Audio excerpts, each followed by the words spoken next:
Today we are reviewing videos 25 through 30 and answering your questions about what they are. Yeah, Okay. I don't really know if they are like precise questions so much as like points of clarification. But that's perfect. That's perfect. And just, yeah, some highlighted things. So on video 26, which was Be the Change, we watched a couple of them a couple times, and I noticed that, you said once you start to make some progress regarding your ego, it's going to become more subtle when it tries to infiltrate your mind and tell you things.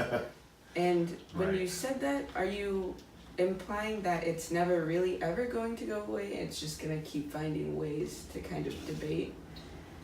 Or is it possible to just eradicate that? It goes away.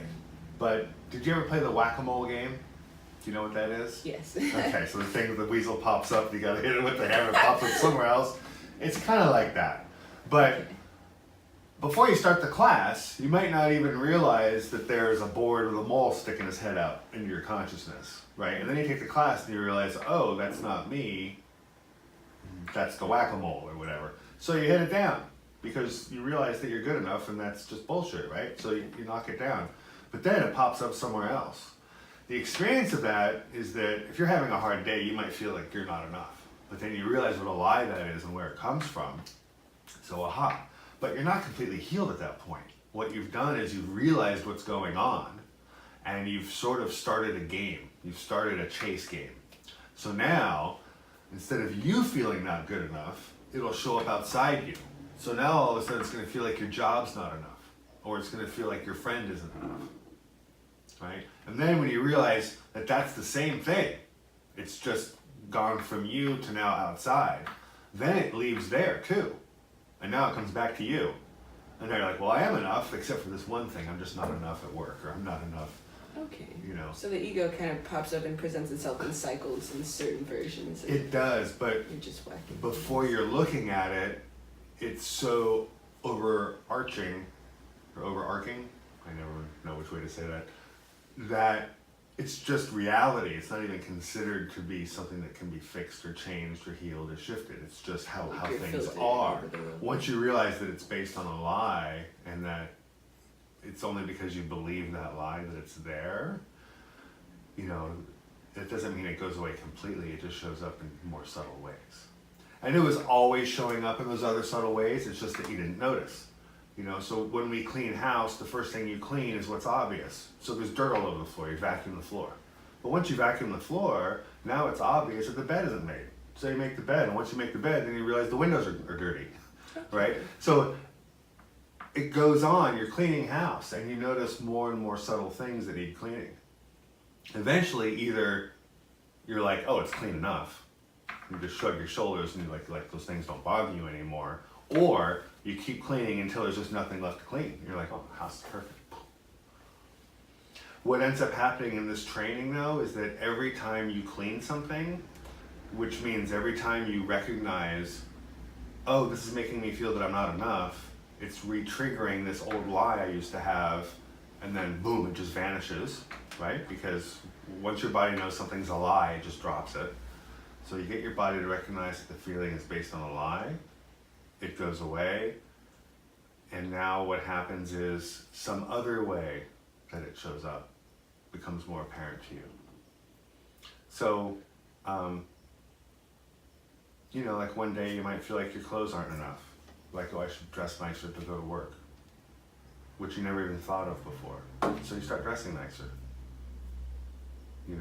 Or you recognize that my clothes have nothing to do with how people perceive me. It's just the wrapping, you know what I mean? Eventually, when we're cleaning house,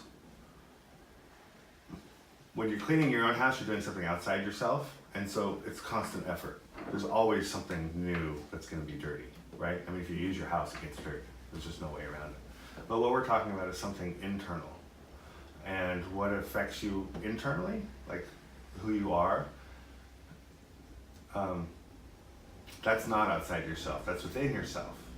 So every time you clean something within yourself, you're teaching your body how to clean. So the first time you let go, or recognize that your feelings of not enough are based on a lie, and so it goes away, and so you start feeling enough. Then it shows up in another way. Oh, you feel like you're enough and you're good enough, except when it comes to cooking. Every time you go to cook, you screw up the meal.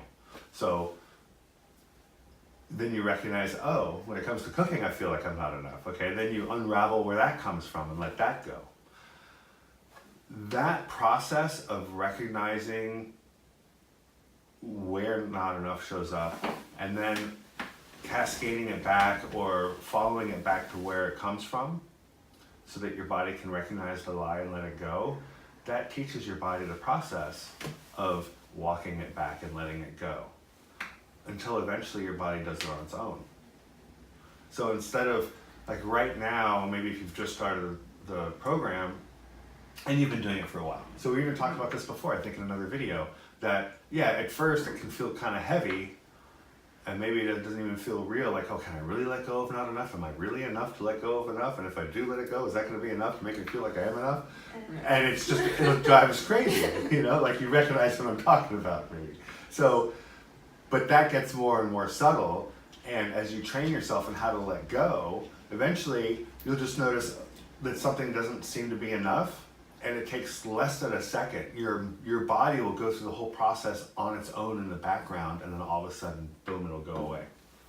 Or you'll be sleeping and you'll be restless sleep, and you'll wake up and you'll have some anger about some teacher or a parent or something that made you feel not enough a long time ago. And right when you recognize why it was upsetting, it'll just vanish and go away. And that's what's different about this compared to cleaning your house, is that this is like cleaning your house, except when you clean your house, you're teaching your house how to clean itself. So for me, if things don't go right for me during the day, and I start feeling like I'm not enough, like it still happens for me. I've been on this for 20 years. But it's so insignificant. And it's not something that will bother me. I don't believe it.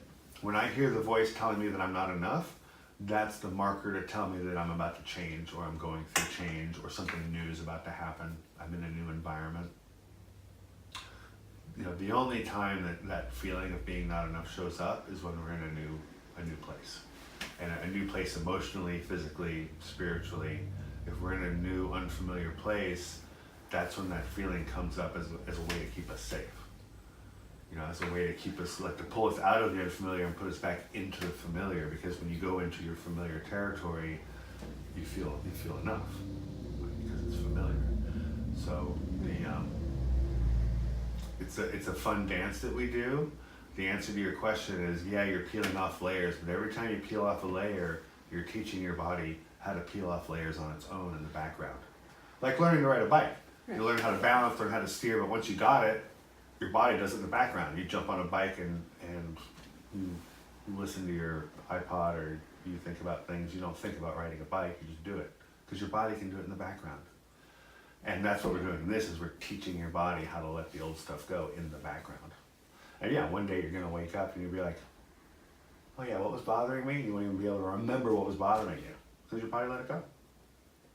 And you have, like, literally, I tell stories about sessions I had with my teacher when I let stuff go. Like about that girl that rejected me in the 7th grade and how I became really shy. It took me a long time, a lot of meditation, and a lot of work to figure out what it was I had let go of and what that story was. Because when my body had let it go, it was like it had really let it go. The memory is still there, but the charge was gone. It was difficult for me to find the story to be able to tell it to people. And when I got it, I was like, oh yeah, that's what happened. Okay, I gotta remember this and tell people. That was great. Right, because you so to speak, cleaned that thing, and so it was hidden because it wasn't dirty anymore, kind of thing. Exactly. So you had to go find it. Exactly. And it happens for you too. It just might not be as obvious to you yet, but do you remember like things that maybe upset you a year ago or 6 months ago? I've already had an experience that I've gotten to something and I didn't even think about it, and then later, like, I realized, oh hey, I wasn't upset about that. Or yeah, that would have like triggered Like, me had I. Yeah, and I didn't. I didn't think about it at all until later on, and even then, it's like, oh, wait a second, that was weird. I was like upset about that, and then I was like, wait, why was I ever upset about that? Yeah. Well, that's kind of the fun part about training our subconscious is that it gets trained and then it starts doing things differently, and then you're like, oh wow, hey, it worked. Yeah, the subconscious. Yeah. Yeah. But another point of clarification, you know, because this all revolves around the personal lie. Yeah. When you say that, you know, when we're first born and separated from the mother, that's when the lie begins. Right. And that's video 23, I think. Okay. I haven't watched these in a long time, so. Okay. I can't It's pull up up the there. video. Yeah. But, so my point of clarification kind of lies in the communication portion. So, like, you know, when we're first born, we can't really translate thoughts or have thoughts because we don't know any language. But when you have that feeling of not being good enough because you're separated, how is that translated from birth, unless it was like intuitive, to be able to be like stuck within you and then evolve into I'm not good enough once you can put your finger on it? Because it's a feeling. Because, yeah, you're right, we don't have words at that point in time. And maybe we do, but for most of us probably don't. And what you have is a feeling or a sensation in your body. But is it misinterpreted because once you have language, you probably have developed ego too at that point? Well, okay, there's 10 questions in one. Let me unravel. It's going to take a minute to unravel. So the first thing is the separation from mom creates a sensation in the body. It's a feeling. And before that, when we're part of mom, we are whole with her. It's not that it's us and mom together as one. It's that there's me and mom are the same. There's no distinction. She is me and I am her. And then there's a sensation of separation. And so it's like everything we know, we're being taken away from. And that's what creates ego. That's what creates the separation from source. Ego is created to be the substitute for that connection to source. Since mom's not taking care of me, I better take care of me by watching everything and making sure I'm safe since no one else is doing it for me. But that's a feeling. That's just the feeling of being separated. It's later in life when we start learning language and start interacting with adults that we put the label on that sensation. The actual personal lie is I am separate. The label that gets put on it is why am I separate? And it's the why that is based on language and usually doesn't happen until a little later in life, like 3, 4, 5 years old. We still have the feeling in our body of like separated from all these people, but then we can put a label on it or a reason to it. Oh, I'm separated from these people because I'm not enough. Because I'm not lovable, or because I'm not good enough, or because I'm not wanted, or I'm not smart enough. We all do it a little differently. Most of us, it's I'm not good enough, or I'm not, enough in some way. That though, it's an explanation for why we feel the separation. Okay, so right? it's really I am separate. It is, and we invented it to make sense of the feeling of separation. We invented it. We invented the reason for why we were separated. That's where lie comes from. It's our own creation. And that's also why it's so easy to fix, because we did it. It wasn't an outside authority putting a stamp on your forehead that said not enough. It was you believing the lie. And so now you don't need an outside authority to tell you it's okay to stop believing the lie.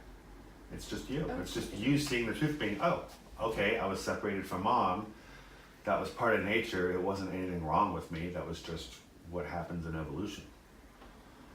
But Okay. is it more difficult or could it possibly be more difficult for somebody, or could they have more like feelings of unworthiness if like a natural water birth with a family that was like super intuitive and caring versus somebody who like didn't care, didn't know, did a bunch of things, even if they stopped when they found out they were pregnant, or like if not and they were like doing a bunch of things that would harm the baby before birth. Right. Like the two of those would probably feel very different inside the even and into birth. Absolutely. And we all experience it differently, we all interpret it differently. And I've met people who had water births. I know people who've interacted with children who were water birthed. And Patrick used to tell me stories about going to Russia where water birthing was started. And he told me that of a 6-month-old baby standing in his hands, balancing itself in his hands like this. 6-month-old. You know, it's like how big? I don't know. And it's standing. And it grabbed Patrick's hair and said the Russian word for brown at 6 months. But that's a baby with no trauma and no separation anxiety. Whoa. So, you know, like the impact of a traumatic birth, it sets us back as humans. Yeah. Way back, years it sets us back. And those years are basically spent by the spirit in the body trying to reconcile being in a body and being separated from creator, mom, and all kinds of things. And then as we learn language, we get to sort that out and kind of make sense of ourselves. But most of us spend our lives coping with that initial trauma. Wow. And trying to figure out ways of being enough or of making other people think that we're enough so that we can get along. But it's all nonsense because the fact is we're all perfect and we're all enough. It's just that, you know, when we believe that we're not, then life becomes difficult. That's crazy. We're kind of just like all too in our own minds to, you know, progress is Absolutely. who we are. That's so interesting. Thank you for sharing that story. Well, absolutely. And what you said is great too, because also it means that when people are upset and freaking out and yelling at us and accusing us of stuff, it really has nothing to do with us. That has made things so much easier Oh my because gosh, honestly, yeah. I get like yelled at and accused of things for so many in so many situations from so many people just by existing because that's just like the kind of stress we're all under right now. So that kind of like knowledge is really helpful just because like we're in a time that's very like everybody's very sensitive and kind of accusatory. Right. And so We're going dealing with that is right. helpful. As a planet, we're going through a big transition. We're moving from an age of Everyone's so darkness scared. into an age of, you know, I don't really like the word light. It's not really the right word. But it's an age of density and misunderstanding into an age of lightness, not in terms of lights, but in terms of lack of weight, that kind of lightness. You know, where things are easier because they're not heavy. And this program is simply to help that transition for individuals. Yeah, this is the most beautiful time for this too. It's the only time it could have happened. I tried to teach this before 2012. Didn't work. People rolled their eyes, looked at me like I was from outer space. I Really? literally, yeah, I've got video, somewhere somebody has video of me teaching this class in like 2004. And yeah, it's like I may as well be speaking Martian. I mean, I could be or Greek. It didn't like, it's like there's, people just didn't get it. Like it wasn't, they were like kind of looking at me cross-eyed, you know? And part of that was just my ability as a teacher. And part of that is that we hadn't really transitioned past the 2012, you know, that big marker. Thanks for persisting with this too, because you know, that's another beautiful way to, or another vulnerable opportunity to prove that you're not enough is you just needed the right timing. It wasn't that what you're teaching is not Right. valuable, you know? Right. And had you let that stop you, maybe you wouldn't be here today, which is cool. Absolutely. Yeah. No, lots of things got in my way that I did not let stop me. Yeah, that's wonderful. It is, and just culturally for a second, I mean, let's just expand our view out because we're always talking about us and you and me and like individuals, but like the big picture is that look at the generational difference between people born 20 years ago versus people born 50 years ago. People from my generation, they want stuff. It's really hard to get people from my generation to put down money for non-things, you know, but younger people, your generation, they want to put their money on experiences, right? Which are non-things. It's a totally different set of values. Because in the old dense way of looking at the world, what mattered was things you could hold, right? And if I own this, I have it. You know, like this sense of ownership was really, really critical. Like, I own this, it's mine. There's a sense, like even if you hold the ball or just squeeze it, there's a groundedness that comes from having things. Yeah, like reinforcement of like security, like Yeah, like I'm here, right? Or I matter, or I have enough. You know, like there was that is a good way to mask or cope with or get around or balance out the feeling of not enough. We try to balance it out with physical things. Nice cars, big houses, cool objects, cool things to share with people, you know. But now what I see in the younger crowd, younger generation, is they're spending their money on escape rooms, going on vacation, go to the hot springs, drive a crappy car so that you can afford to go to Iceland for the weekend, right? I mean, that's a huge, huge shift. And that's not just generational. It's not just because that's a new generation. It's because of the time that we're in.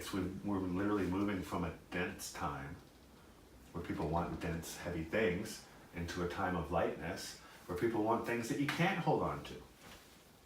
Right, and I find it really fascinating too that after, you know, the Great Depression, looking at it historically, the generation then decided to kind of go in the direction of abundance and have all that they could have instead of during that time looking inward and seeing that as a point in time to start valuing experiences rather than what was lost. And I think that's very interesting.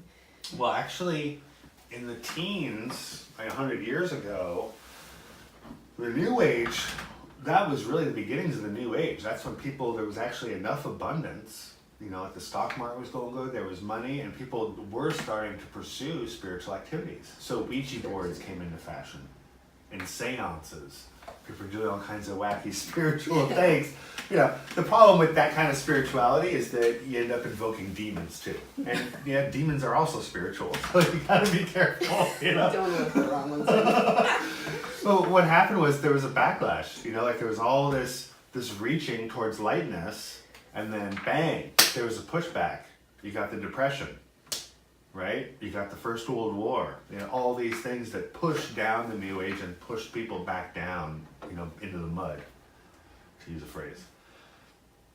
And it would just started early.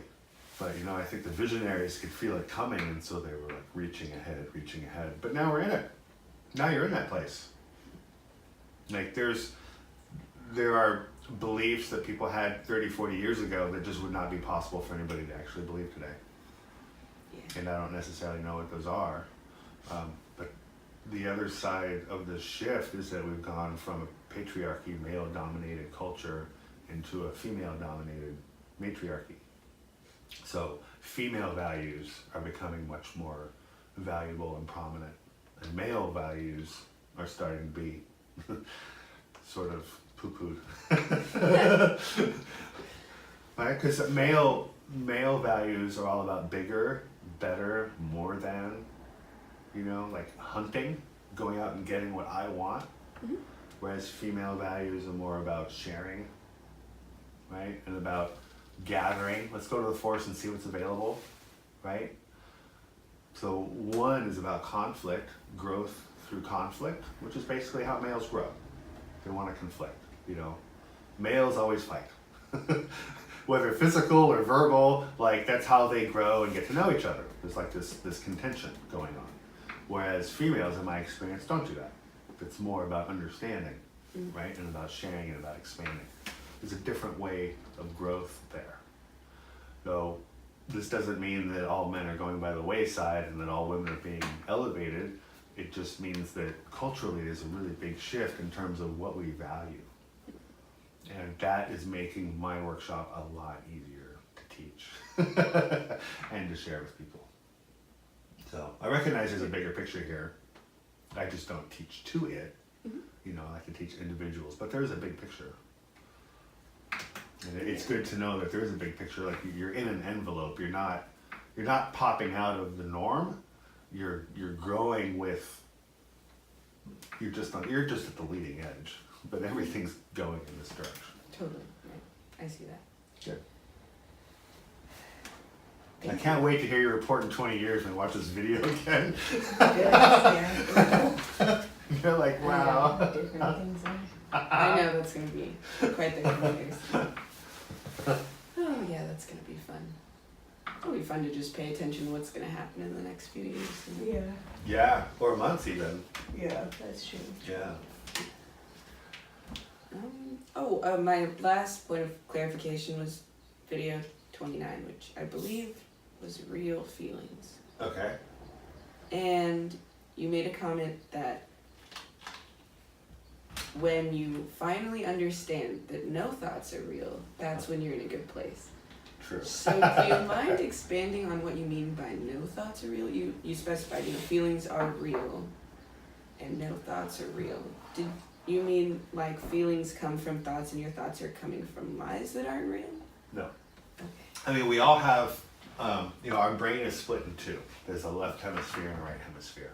And one hemisphere has thoughts. One hemisphere is how we measure and compare, right? It's how you recognize things.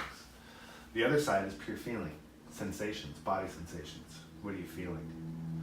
And feelings only happen right here, right now, in the moment, in present time. It's the only place that feelings happen. You're not feeling tomorrow, and you're not feeling yesterday. You can feel how you feel right now about tomorrow, and you can feel how you feel right now about yesterday, but you're not feeling yesterday, you're feeling right now. You're feeling how you feel about those things right now. Thoughts, on the other hand, are never here now. Thoughts are always a reference to the past, even if they're referencing the future. If you're thinking about the future, you're accessing your past to project what you want your future to look like. When we're thinking, we're not present. When we're thinking, we're literally in the past, our own past. Okay. When you're thinking, because you go into your past, if you have a room full of feeling people, they're all feeling the same thing. They all feel the vibe in the room. They're all feeling the same vibe. Unless they're distracted or triggered by something. But if everyone's just being themselves and not triggered, no agenda, they're just feeling what their body feels like in the room, everybody's feeling the same thing because they're feeling the vibe in the room, how it feels right now. But now one of those people starts to think and starts to wonder, I wonder what that person's feeling. Or I wonder what that person's thinking right now. And they start thinking, I wonder what we're gonna do later today. Right? They start thinking about what's gonna happen later today. That person is now no longer feeling the room. They're only thinking within their own head. So they literally are separating themselves from the room by jumping into their thoughts. Because they're no longer feeling the vibe in the room.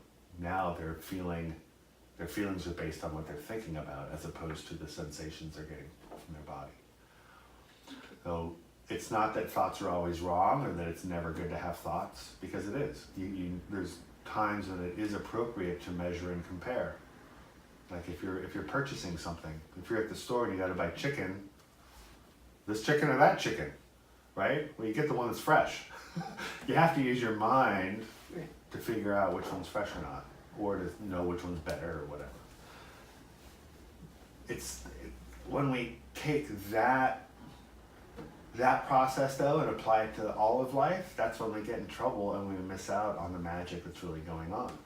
Because in that room with everybody feeling, now not only can you feel the vibe in the room, but if you tune into somebody, if you look over there, then you'll feel what they've got going on. If you tune into one person in the room, you feel like, they love me, or they're in love with that person over there, or they feel really connected, I feel connected to them too. These are all like, I'm using words, but I'm pointing at feelings. That's all very real and happening only in the moment right here, right now. As soon as we start thinking, I wonder if she likes me, maybe I'll go talk to her. Now you're thinking, and now you no longer feel it, But when we're thinking, we don't trust our feelings. That's a big part of what's going on, is that we all had our bells rung at birth. Bang! This birth trauma, separation. That turns on the mind. It gets us to measure and compare everything to make sure we're safe. And then, because we do that for the first few years of our life, just to get over the trauma, it becomes programming. Like, we train our bodies that thinking is how we do things. And so we fall into this rut of just thinking about everything all the time. But feelings or thinking only gives us information from our past. If I think about what this is, I have to think back into my history, like when I was a kid and I had a sphere stone ball. Like, oh, is this an agate? You know, now I'm thinking about, oh, my uncle that gave me the stone sphere when I was 8 years old, and I'm not even noticing that you're still in the room because I'm, oh, wow, look at this. And I'm thinking, comparing it to something in my past, I lose track of what's going on in the room because I'm now in my history trying to figure out what this thing is. The joke about our minds is that everything is different. This is not like a stone sphere I got when I was a kid. It's a totally different rock, right? It might have the same shape or whatever. It's definitely different colors, different textures, different shapes of color on here. It's a totally different and unique object. If I stayed out of my thoughts and stayed purely in my feelings and asked myself, oh, what's this? Now I grab it and I'm touching it, I'm tuned into it, and now what do I feel about this? You know, and now like I'm feeling all these, like, I'm getting images of Africa. You know, I'm feeling like this nice, I'm feeling like water, like this vibration of water flow. There's all these interesting, you know, sensations I can be getting simply by feeling how I feel when I hold this rock. Now, whether or not this rock was ever in water or whether it came from Africa, it's irrelevant. What matters is that it's evoking feelings in me, and those feelings only happen right here, right now. And when I stick with those feelings, I maintain awareness that, oh, you guys are still in the room, and we maintain connection. But if I start thinking about this, pretty soon you're looking at each other wondering, well, where did Brian go? Right? I mean, and that's well, for one thing, that's how we stay connected through feelings. You know, being connected to somebody is a feeling. And when we're connected, we share information, and when we share information, we're connected, right? And there's a feeling there in the body, and it's a nice feeling of connection. It even feels different when someone's like sharing something, if they're like analyzing and they're like thinking about something and explaining that, and like sharing that through explanation versus like sharing how they're feeling about something. Those two different like versions of sharing are way different in how it feels to receive them too. Oh yeah, when you're hearing somebody's thoughts, it's just a bunch of drama and it feels like an assault. But when they're sharing how they feel, right? As they share, it changes, right? But if they're talking about their thoughts don't change. No, they want you to agree. Well, it feels different in a sense too. Like even if it's like a group and one person is like sharing something, if they're like all in their thoughts and everything and thinking about it, it feels like that one person is separated and everyone's like the group, and they still might be receiving the information, whereas if someone's sharing their feelings, they're still part of that group. Like they're all, the other part of the group is still receiving, but it's not separate. It's not a connection. It's still, everybody's connected. Right. It's definitely like a tangible difference. Yeah, that's huge. It's a really big thing. The other part of this about feelings only being right here, right now, is that you don't actually feel any old pain. Like, you can have memories of being in pain, like I've got, I broke my leg, I've had my teeth broken, I've had all kinds of physical pain, but as far as in my memory, like when I remember those things, I don't then have a memory of pain. It's not really possible to contact old pain. That's because pain only happens in the moment. It doesn't happen yesterday or tomorrow. It only happens right here, right now. So you can have a memory, you can remember that you were in pain, but you don't actually remember the pain. And it's the same for all feelings. You can remember that you were in love, but you can't contact the love that you felt. You can only contact love that you feel right here, right now. So does that mean that any pain you think you feel when channeling an old painful memory is like empathy? No. Yes, it is. It's empathy for yourself, but what it is imagination. Oh, okay. You're remembering, oh yeah, I was in pain back then, and then your imagination's like, oh, I'm still carrying this pain. And then it just sort of snowballs, but there's no pain actually there. You might have upset. Oh, I used to have this pain, or this person used to do me wrong, right? But the upset that you're feeling is your upset right here, right now. It's not your upset from back then. It's your current, present time upset. But that's where this class is so valuable, because that means that our old traumas and old pains, they don't come forward with us. What comes forward with us is our imagination. So it's really, we mistrained our imagination to regurgitate our old pain. It's basically, our bodies do that to keep us safe. It's like if you got hurt at school in 3rd grade by a redheaded, man, teacher, then you're not going to be able to walk into a school where all the teachers are redheaded men. Your body will bring up the old pain, not because you're actually in pain, but to keep it, because your body thinks it's going to happen again. So it's to keep it from happening again. Do you get how convoluted and twisted that is? It's It is. And, the fact that it's convoluted and twisted, that's why it's taken so long to unravel. Because, if we're feeling that we're not enough, then how could doing this thing over here possibly be enough to get us past being not enough so that we can become enough? It's like, it's too much of a scramble. But it's good to know that that's possible too once you break it down, because that just means, the mind's very powerful and you can do something else great with it as It's well. super powerful. And, I spent years crazy. Like, unraveling this drove me mad. I've spent weeks, months, like, in madness. Because I get, being unglued from what you know is true is very difficult. Especially when there's no one around telling you, oh, you're fine. Like, lucky you, I'm here saying you're fine. You're good. Like, you there's a pathway, and I can show you this is the step that you're on, this is the next step that you're on, this is the step that you're going to get to. But when I did it, there was nobody there. Well, even I just had to cross my fingers and go, I hope I get through this, and I hope I'm okay on the other side. What's that? Even just breaking into consciousness before you even because before you took these steps, you had to have a realization that this was possible or something. You couldn't just be thrown into it for years and years and years, and then you believed it at some point, which in itself was probably groundbreaking, because that was probably traumatic, since you probably didn't hear it from more than one person. Yeah. Well, it was, I'll say there were times that were difficult. And there were times that were really easy. But I've got good teachers. And as you'll discover, teachers show up when you're ready for them, when you ask for them. And so that's it just happens. And there's always a bigger fish. There's always, when you get done with me and you seek out for the next teacher, some bigger fish will show up and you'll be like, holy crap, wow.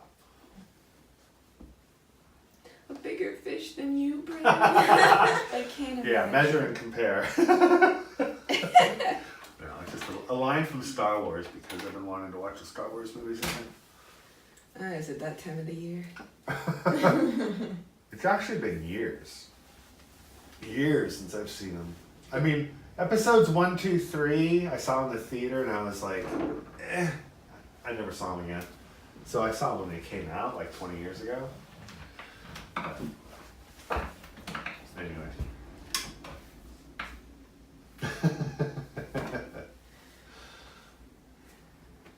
That is all that I have. That's all you have for today. Cool. So you've got through video 30? Mm-hmm. And Yeah. what was the last video? The last What was it video? called?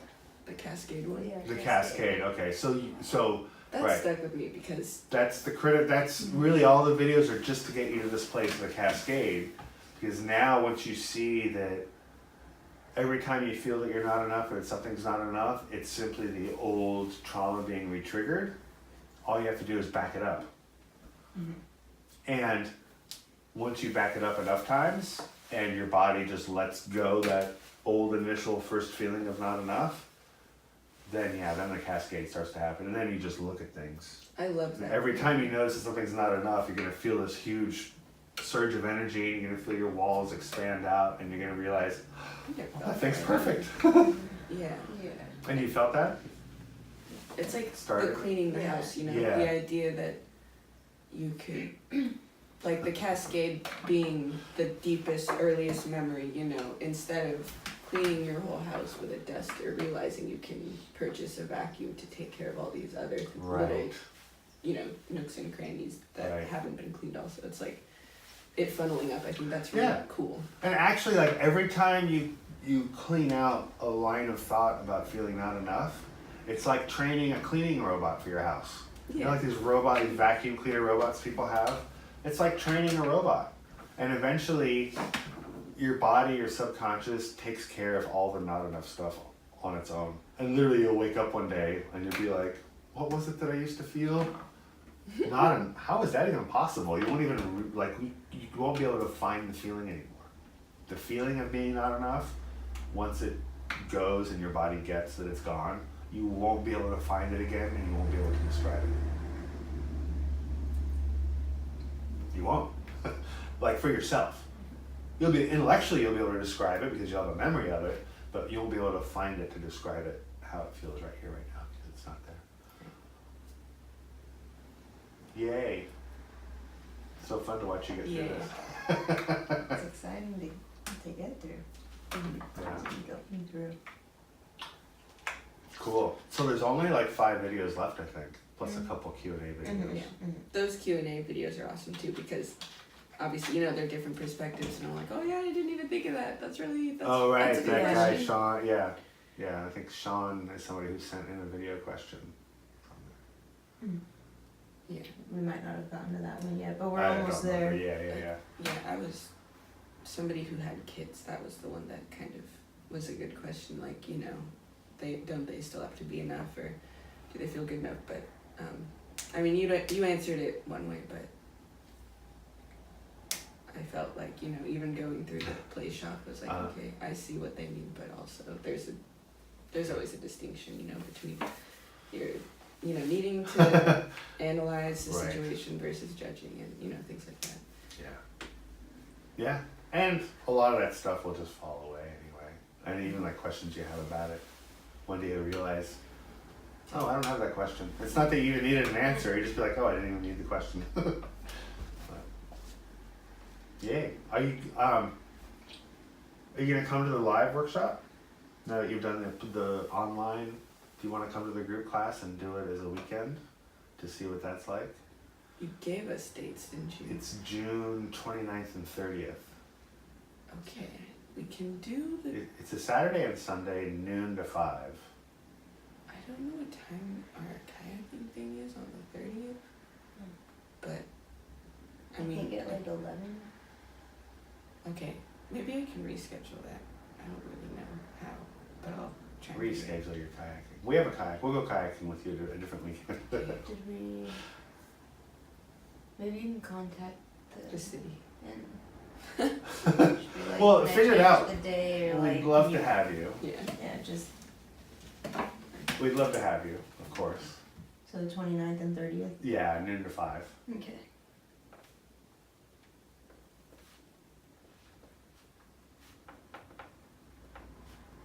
Good. Hopefully some people watching at home will join us. Yeah. We'll see. There's That'd be room cool. for about, I think, 8 or 9 more people, so Okay. we should be able to fill it up in the next 6 weeks or so. Awesome. And is it just gonna be like a generalized like It's 5 hours? it's the workshop, like you did online, except the online has a lot. It's full of these 5-minute chunks of information. Each video is a 5-minute chunk of info, and there's 32 chunks of information, I think, plus 5 chunks of Q&A. Most of those don't get covered in the live workshop. Those are there because you don't have the group exercises and partnered exercises. Okay. So what happens is you come to the live workshop, instead of doing the breathing and the meditation stuff on your own for yourself, now there's partnered exercises. And the online workshop's perfectly effective, and it's solo. It's nice to have a partnered exercise where you get the reflection back. It helps with the certainty level of like, oh yeah, I really did let that go. Especially when you can see someone else's body like relax and they feel better, and then your body will relax and feel better, and that it's a nice confirmation that you get from another person that you maybe can't get by watching a video. Okay. You know, that's the real benefit of it. Yeah. And someday I'd like you to teach the class, so the more you take it, the better. That is true. All Sorry, right. Well, thanks for coming today. Did you have any more questions? Did you have a question Not or this comment? time No? around. Okay. No, yeah, I'm just absorbing all of the information. Yeah. Right on. Well, your smile says a lot, so great. Thank you. Thank you. Thank you. Yeah, thank you, Brian.